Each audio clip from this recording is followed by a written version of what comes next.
lifestyle, whether you want to be an endurance athlete or have endurance in your life, or you want to put on mass, or you want to get lean, or whatever it may be. Right. You have a specific lifestyle that I've always been excited about. When you came in here, you were talking about how I have the same stand-up desk as you, and I was like, yes, if I'm doing something that Mark is doing, I feel like I'm doing it right. Right.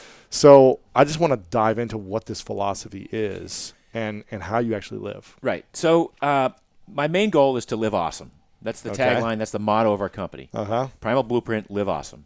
And what does that mean? It means extracting the greatest amount of pleasure, enjoyment, contentment, fulfillment that's possible out of every possible moment. Now, there are going to be bad times, of course, but to live in the moment, to appreciate the now, to appreciate the relationships, to have fun when you're working out, to enjoy every single bite of food you ever eat and not choke something down just because it's healthy.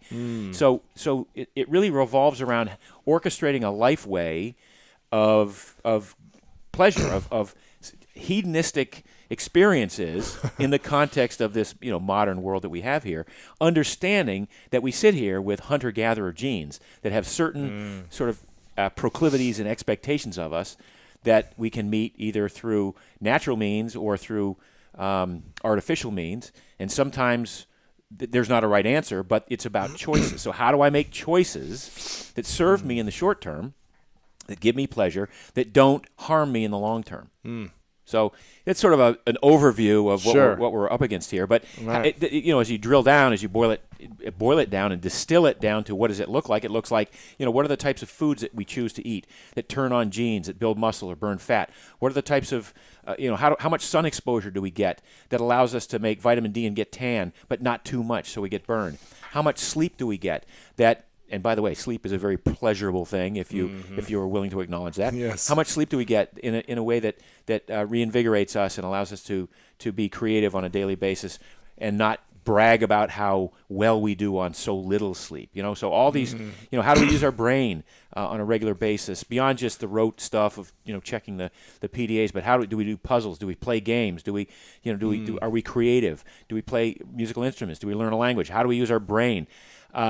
All these things make the totality of the human experience, and I love to look at all the ways in which we can choose these behaviors that manifest themselves as pleasurable, enjoyable, providing contentment and fulfillment, and build us toward a better human being.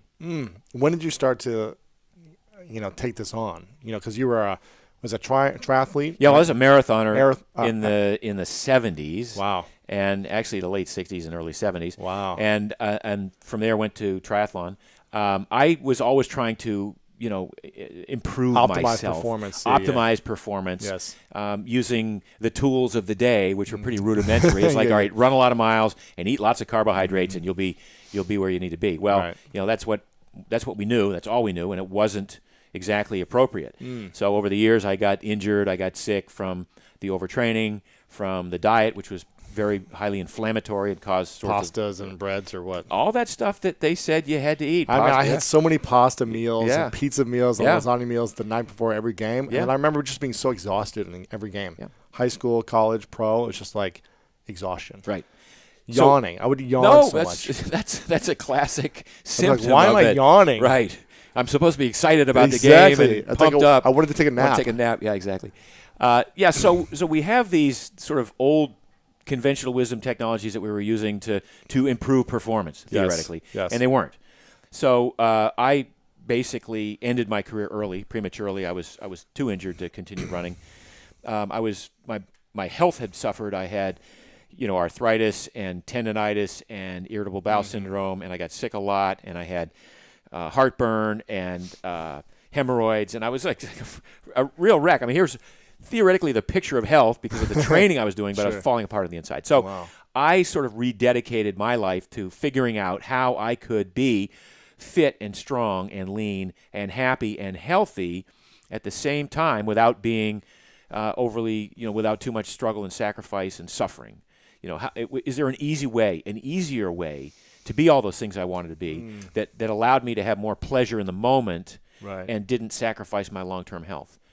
So that was the big shift in me, and it's been going on for 35 years, and it continues to go on. So as soon as I made that shift, I started doing the research. I wrote my first book in '82, Wow. on how to train for triathlons. And even then, I was calling upon evolution as the main basis for how we train. And I was looking at the previous few years of triathletes, because in '82 there hadn't even been a decade of triathlon training. Wow. But I'd already recognized that we were doing it wrong. We were training too hard. We were Too many miles, too many miles, too much redlining the heart and the body, and there was a better way and an easier way to do it. Right. So I started recognizing that back in '82, and then it's even up until 3 years ago, when I started researching the Primal Endurance book, I started thinking, well, all of the science continues to show us that the old choice was probably a wrong choice. That reliance on carbohydrates and that intent of managing our glycogen stores in our muscles was kind of the wrong approach. And maybe we ought to come at it from the exact opposite end of the spectrum, which is how do we become really good at burning fat? And in so doing, spare glycogen. And in so doing, unburden ourselves of having to take in so much carbohydrate in the form of pasta and breads and cereals and rice and crackers and cookies and all the other stuff. Sure. And you're 62, right? Yeah. Right? And you're like leaner than anyone I know. So what's the most effective way to burn fat and still be strong? Yeah, of course.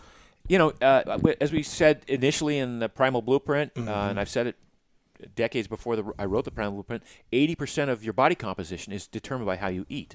So there's a certain way in which you can eat where you can literally reprogram your genes to derive most of your energy from your stored body fat. Really? Yes. So as opposed to waking up, being hungry, having breakfast, being hungry at the 10:30 break, being hungry for lunch, having a snack in the afternoon, having a dinner, and having a snack before you go to bed, which is this sort of standard American approach. Like even the old bodybuilders would say, don't go more than 3 hours without eating or you will cannibalize your muscle tissue. Right. That was all based on an assumption that we had to burn carbohydrate and had to access glucose and glycogen for the muscles to be able to continue to work. It never contemplated that we are obligate fat burners. We are born with this amazing ability to extract calories from stored body fat.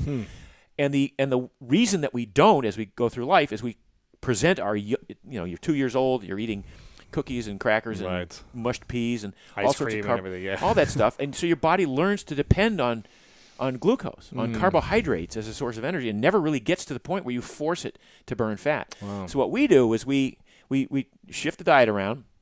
It's not painful. You get rid of the breads, the pastas, the cereals, the crackers, the cookies, the candies, the sweetened soft drinks. Well, it does sound kind of nice, doesn't it? But what you're left with is meat, fish, fowl, eggs, nuts, seeds, vegetables, a little bit of fruit, some starchy tubers like sweet potatoes, things like that. Those are great tasting foods if you eat them right, and they're real food. And they're real food, and you can use butter and lard, and you can eat bacon on this program. And what it does is it reduces the amount of simple sugars and carbohydrates you take in, and just sort of gently forces your body to upregulate all the enzyme systems that access stored body fat and burn it, and allow you to have more energy throughout the day without having to eat so often. So the first thing that happens is your appetite self-regulates. So now you get into this space where you become a good fat burner. You start to melt away. You're not as hungry because you're not as hungry because you're always carrying around a meal. Yeah. It's on your thighs, it's on your ass, it's on your belly, wherever it is. It's that's your body becomes so adept at accessing those stored calories. It says, I don't need to eat. I'm really not that hungry. Wow. Yeah, and that's so empowering for so many people. But when I still love sugar, but I used to be really bad at sugar. I feel like I have much more under control. But I feel like when you're eating a lot of candy, sweets, and sugar, you're never satisfied. You just want to eat more and more and more. But until you're sick. And no, you're exactly. Like, I'm full because I'm sick now. Yeah. I mean, the stories of Lamar Odom eating 4 pounds of candy before games or whatever. Crazy. Yeah, but I mean, we're all hardwired. But look where he's at now. It's like we're all. But by the way, sugar is a very addictive substance. It's so addictive. So, we're all hardwired to seek out sweet things. That's part of that hunter-gatherer DNA that we all carry. Really? That hasn't changed in thousands of years. So how do we shift our minds? So the first way you do it is you go from the craving, which is what you're talking about. Like you crave sugar, so you eat sugar, and then that just promotes more craving, and it gets you into this sort of addictive cycle. You're actually producing sort of opiate-like substances that are occupying receptor sites that are giving you sort of a feel-good experience. So you got to kind of be willing to get rid of that. So you get rid of the candies, you get rid of the sweetened beverages, the soft drinks, the teas, and you get rid of the carbohydrates that not all carbs, but the breads that convert to glucose in the bloodstream so rapidly. So now you've lowered your glucose experience on a daily basis. So now the brain is starting to get, I don't need to really get that much glucose. The body is burning more fat.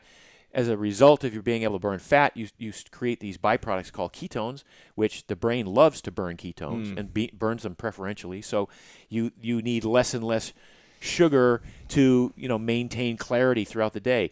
If you haven't become fat adapted and you're a sugar burner, which is what it's not a derogatory term, but we use a term to describe people who haven't become fat burners yet they're sugar burners. If you don't eat. It's true. If you don't eat for a couple of hours, your blood sugar dips because you haven't learned how to burn fat yet. You don't know how to access it. You can't take it out of storage and burn it. So now the blood sugar's low. The brain goes, I got to go get some more glucose. I got to get energy somewhere. Some sugar or something. Sugar or something. So you have the bagel at 10:30 in the morning. Oh my gosh. Or you have tastes amazing. Well, for an hour, and then it's no, exactly. But then you're hungry again, and that's this vicious cycle. So if we can. Take the steps. We say it takes 21 days. That's why I have a book called The 21-Day Total Body Transformation.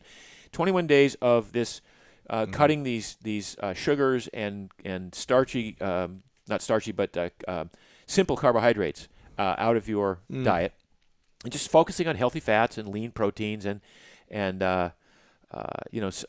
vegetables. Right. Your body gets the message and it says, I'm not going to be getting that much glucose. I'm going to learn how to burn fat, and I'm going to do it well. Damn it! And then it takes the fat out of your body fat stores. So over time, you lose 1 pound, 2 pounds a week, and you trend toward your ideal body composition. Wow! So all of this is a 10-minute long-winded answer to your question of how what does it take to burn fat. It doesn't take a lot of exercise.